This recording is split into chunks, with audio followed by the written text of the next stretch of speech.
سیدنا امام حسین رضی اللہ تعالی عنہ کا حلیہ مبارک، آپ کا درمیانہ قد تھا، نہ بہت لمبا نہ بہت چھوٹا، پیشانی کشادہ اور داڑھی مبارک گھنی، سینہ مبارک فراخ تھا، دونوں کندھے اعتدال کے ساتھ بڑے اور ہڈیاں بڑی مضبوط تھی، ہتھیلیاں اور قدموں کے تلوے قدرے کشادہ تھے، بال گھنگریالے اور بدن خوب سرخی مائل سفید تھا، داڑھی مبارک پر وسمہ کا خضاب لگایا کرتے تھے۔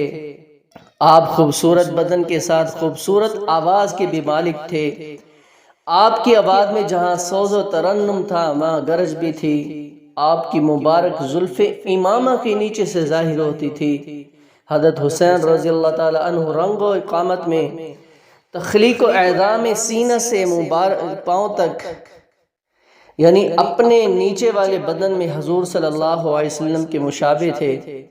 یعنی یوں کہہ سکتے ہیں کہ سیدنا حسن رضی اللہ تعالی عنہ کا چہرہ رسول اکرم صلی اللہ علیہ وسلم کے چہرہ انور کے ساتھ مشابہ کرتا تھا، اور حضرت امام حسین رضی اللہ تعالی عنہ کا جسم مبارک آپ صلی اللہ علیہ وسلم کے ساتھ مشابہ کرتا تھا۔